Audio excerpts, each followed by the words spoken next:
It may not seem likely that the poor will rise up and be organized and change the city government or the city cops, but change is inevitable. I had a friend that used to pose the question, if you were suddenly thrown overboard and you were miles from shore, what would you do? And he said, well, what I would do would be I'd take a deep breath and I'd dive as far as I could and let the breath out to get it over with.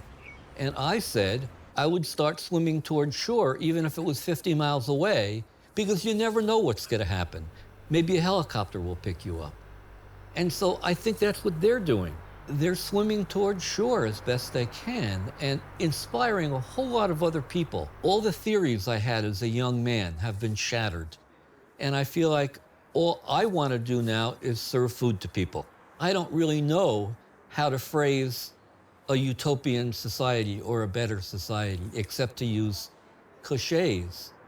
But the fact that people are trying, and Brendan and Willa's Viva house has a whole lot of people trying to be of help. And right now, that's as far as I can see, right in front of my face.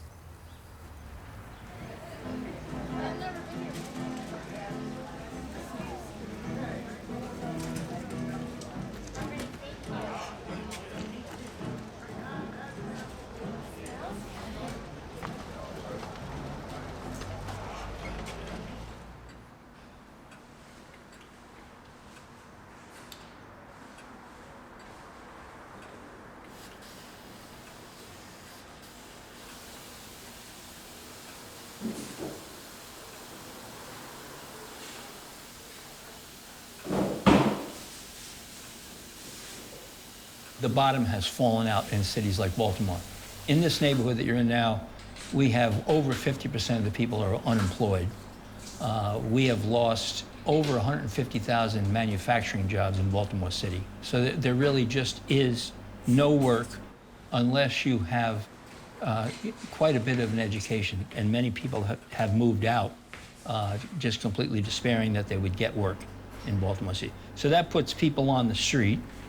And it also is a wide opening for a drug trade where a real income could be made.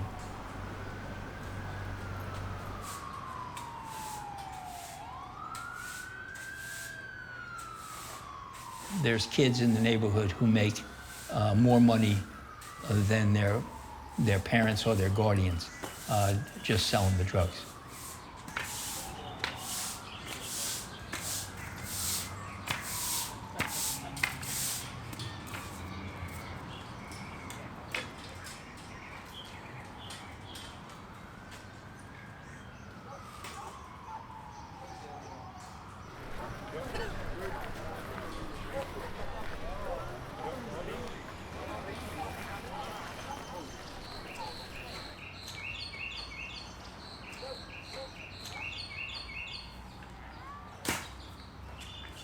We moved in 1968. The house was vacant for several months, and ceilings falling down. It was a mess. So instead of putting up ceilings, we put up posters on the ceilings. So, to keep the plaster from falling. To keep the plaster from falling, and our daughter was like a young one at the time. She thought that's how everybody lived, with these posters on their ceiling, and our table was on the floor, this little floor we'd sit and eat.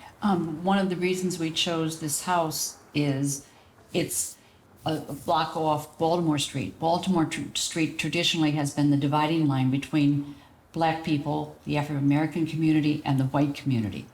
And so we thought if we lived on the border of this community, we could be part of and be friends with both communities, yeah. Yes. And Baltimore Street itself divides the city north and south. So we're a block and a half south of Baltimore Street.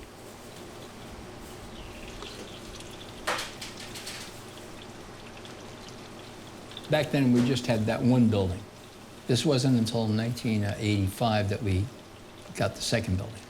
So, and the age of these buildings themselves would go back to 1870.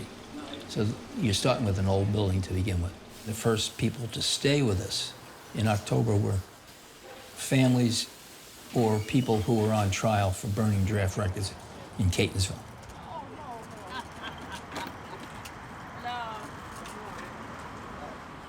We've been able to raise the money for the food and for everything, mainly because nobody gets paid.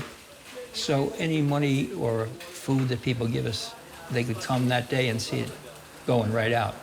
And I think that's probably, that's a key reason why it's still going. We have a lot of people working with us, so it's really not us. The idea is that the chicken will go to mac and cheese. Then it's going to be ravioli and salad. Six raviolis.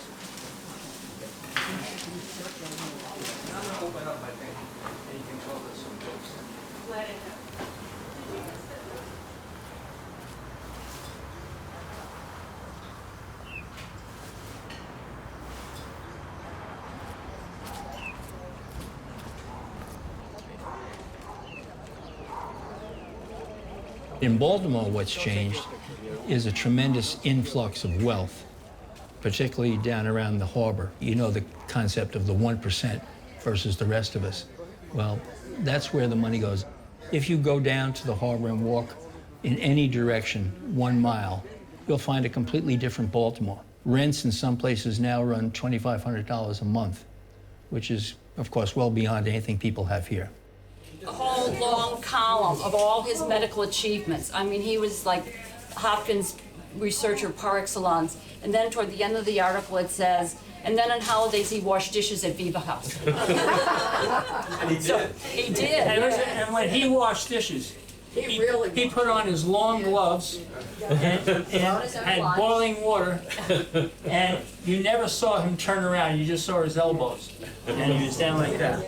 And he wouldn't come upstairs. He brought his own lunch. He brought his own lunch.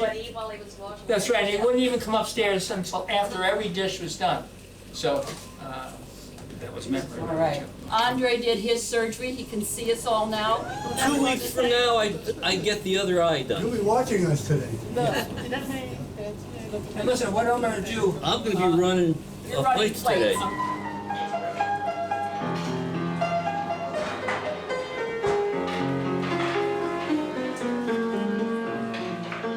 There is the fear that everybody in the neighborhood has too about the living conditions. Like they just did a study, and in the whole state of Maryland, people who live in an area of this zip code, it has a life expectancy 10 years less than anywhere else in the state. You could see what that would mean. So I don't know if you call that a fear, but it's something you're constantly is on your mind, how bad things are down here. And you don't see how it's going to improve because they're not trying to improve what's going on in this neighborhood. They're trying to create neighborhoods downtown. And as they move further from the downtown, the hope is that these people will move out. And then we'll only have a Baltimore of taxpayers. It's reversing who's here. And where these people are going to go, because they've become expendable labor, is a question that nobody's dealing with.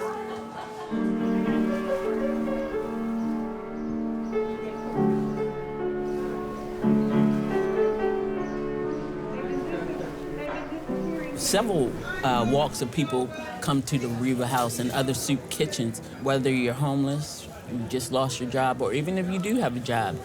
Like myself, I receive Social Security. But I come down here once in a while, you know. I might be low on food or don't have food or something like that. But, hey, I see a lot of people in soup kitchens at churches and stuff getting food bags who do have jobs. The economy sucks. They keep voting in these stupid politicians who lie and steal and don't look out for our best interests. So it's all about greed, really. But that's the way of the world. That's great. I think that looks beautiful. Absolutely. Every neighborhood, every place should be able to be self-sustaining as far as it can go. Nobody should have more than they need when others lack necessities. And that should be the ruling thing. And that would be just justice. Has nothing to do with charity or anything like that. People have a right to food, clothing, shelter, and safety. The city reflects what's going on nationwide. And you know, put that in the fridge when you get home, you know what I mean? Thank you. Yeah, you're welcome. I would like some kale. Yeah, absolutely. Ever eat kale soup? We do that up in New England all the time. Oh, Kale yeah. soup is very, very good. All right. My friend, thank you very Yeah, much. you're welcome. Just go right down where the yellow chair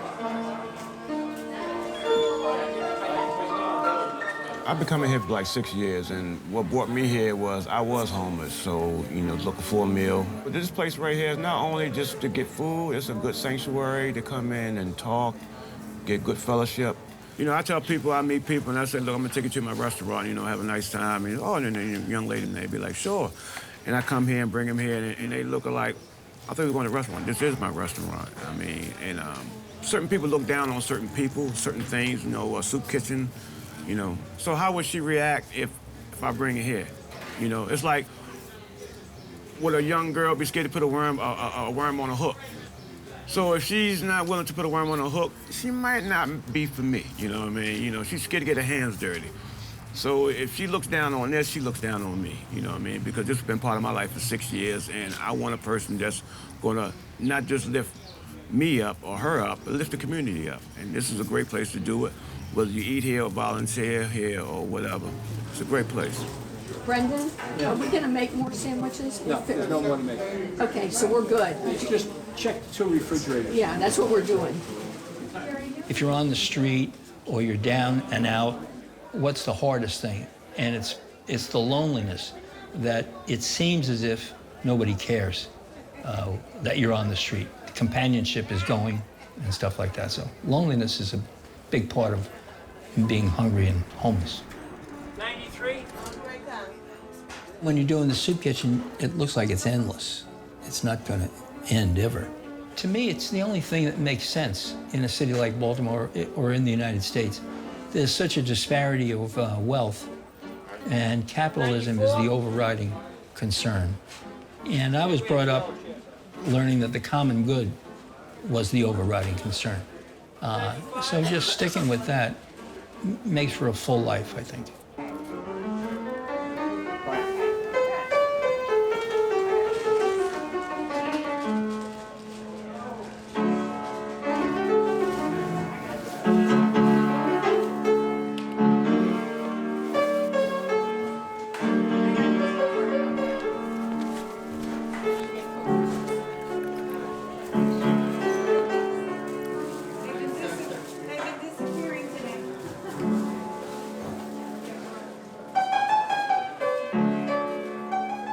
Problems in this country stem from our acceptance of a filthy, rotten system. And the filthy, rotten system includes capitalism, racism, sexism, and militarism. That's the system. Wherever people are doing resistance to that system in a nonviolent way, we work with them, and they work with us.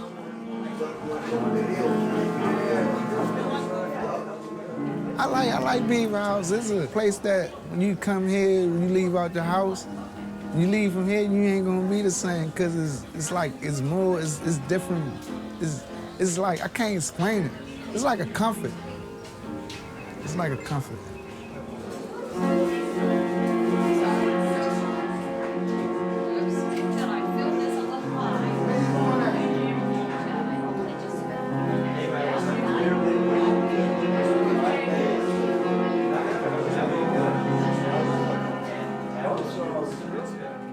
Serving 180 or 200 meals on a Wednesday has a very concrete impact that individual human beings get a full belly for a few hours. Over the years, they've done many other things here besides giving food away. What they do is well known. And you never know the impact that you're having. And you don't know if it will bear fruit. And you don't know whether society will be upturned. But you do know that you're swimming towards shore.